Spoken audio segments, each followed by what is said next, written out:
Machine जहां पर है उसी को जो है मतगणना केंद्र बना देना चाहिए 5 बजे के बाद और तुरंत गिनती शुरू हो जानी चाहिए। लेकिन ऐसा क्यों नहीं करते हैं? गिनती करने के लिए 15-15 दिन की आवश्यकता क्यों है? क्या कारण है? कहीं ऐसा तो नहीं है कि आप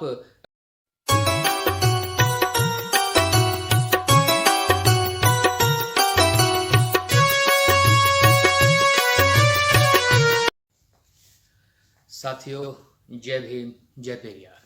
मैं सतीश बौद्ध आप सभी के बीच में फिर से उपस्थित हुआ हूं। चर्चा करनी है ईवीएम को लेकर के। मेरे कुछ एक चंद सवाल हैं जिसको लेकर के हम लोगों को सचेत हो जाना चाहिए, जागरूक हो जाना चाहिए।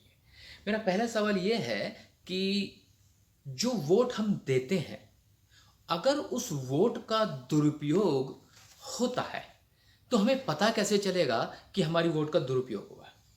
और अगर किसी तरह से पता चल जाए कि हमारी वोट का दुरुपयोग हुआ है तो उसके विरुद्ध क्या कानूनी कार्यवाही की जा सकती है?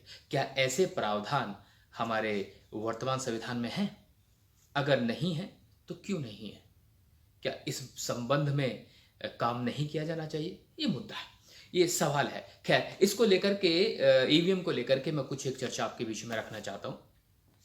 सबसे पहला सवाल तो यह है कि जब आपने ईवीएम को लगा करके वोट डालने का तरीका डिजिटल बना ही दिया है, अब जब डिजिटल हो गया है तो डिजिटल होने के बाद कुछ एक सवाल पैदा हो जाते हैं जिनके जवाब होने बड़े आवश्यक है। जैसे शाम को 5 बजे वोटिंग खत्म हुई तो वोटिंग खत्म होने के तुरंत बाद ही गिनती शुरू क्यों नहीं की जाती? डिजिटल है ना, डिजिटल है तो तुरंत हो जाना चाहिए। और जो मशीन जहां पर है उसी को जो है मतगणना केंद्र बना देना चाहिए 5 बजे के बाद और तुरंत गिनती शुरू हो जानी चाहिए। लेकिन ऐसा क्यों नहीं करते हैं? गिनती करने के लिए 15-15 दिन की आवश्यकता क्यों है? क्या कारण है? कहीं ऐसा तो नहीं है कि आप वर्तमान मशीन को किसी दूसरी मशीन से रिप्लेस करने का कुछ जुगाड़ ढूंढते हो या कोई और तरीका ढूंढते हो कि जिससे एक निर्धारित पार्टी को ही जिताया जा सके? That is also possible. तो तुरंत गिनती शुरू हो जानी चाहिए। दूसरा, जब आजकल वोट हो रही है तो दो तरह की वोटें देखने को मिल रही है। एक तो होती है डिजिटल वोट और वीवीपैट से जो प्रिंट होकर के आता है वो है फिजिकल वोट। तो डिजिटल वोट और फिजिकल वोट का वेरिफिकेशन किए जाने में क्या आपत्ति है चुनाव आयोग को और सुप्रीम कोर्ट को? सुप्रीम कोर्ट ने स्पष्ट मना कर दिया कि हम लोग किसी भी सूरत में फिजिकल वोट और डिजिटल वोट का मिलान नहीं करेंगे। इसका मतलब दाल में कहीं ना कहीं काला है। क्यों नहीं किया जा सकता? करना चाहिए, लेकिन these people are not ready. इसका मतलब ईवीएम में कुछ ना कुछ झोल है, कोई ना कोई गड़बड़ है। जहां तक सवाल यह है कि मुझे हक होना चाहिए कि मेरा वोट कहां गया ये जानने का। भाई एट ए टाइम वीवीपैट पे तो आपने दिखा दिया, बट उसके बाद क्या होता है? क्या लाइफ टाइम मेरे पास ऐसी अपॉर्चुनिटी है कि जब चाहूं मैं तब पर्टिकुलर चुनाव में दिए गए वोट की स्थिति को मैं पहचान सकूं? क्योंकि डिजिटल वोट है ना, तो उसे स्टोर करके क्यों नहीं रखा जाता? उसे स्टोर करके रखा जाना चाहिए। जब छोटे छोटे कामों की बड़ी बड़ी फाइलें स्टोर करके रखी गई थी, गोदाम बनाए गए थे, बड़े बड़े काम हो रहे थे, तो अब तो मामला डिजिटल है ना। तो डिजिटल है तो इस सारी वोट को संभाल के क्यों नहीं रखा जा सकता?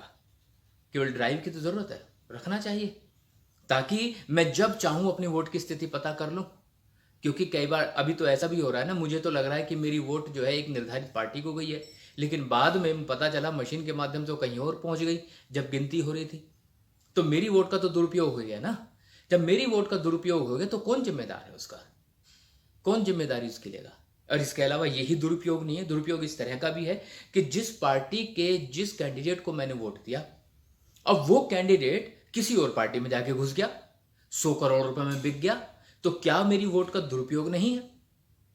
ऐसा क्यों नहीं किया जा सकता कि अगर कोई व्यक्ति एक निर्धारित पार्टी से अगर जीत करके जाता है तो उसका कैंडिडेचर जो है वो खत्म हो जाना चाहिए।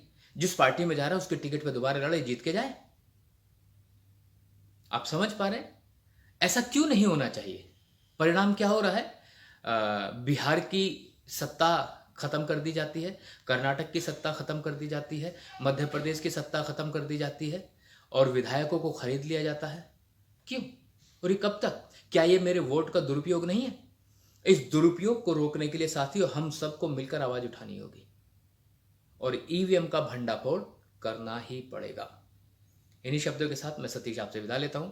फिर ईवीएम का भंडा फोड़ने के लिए उपस्थित रहूंगा। तब तक के लिए जय भीम, जय पेरियार।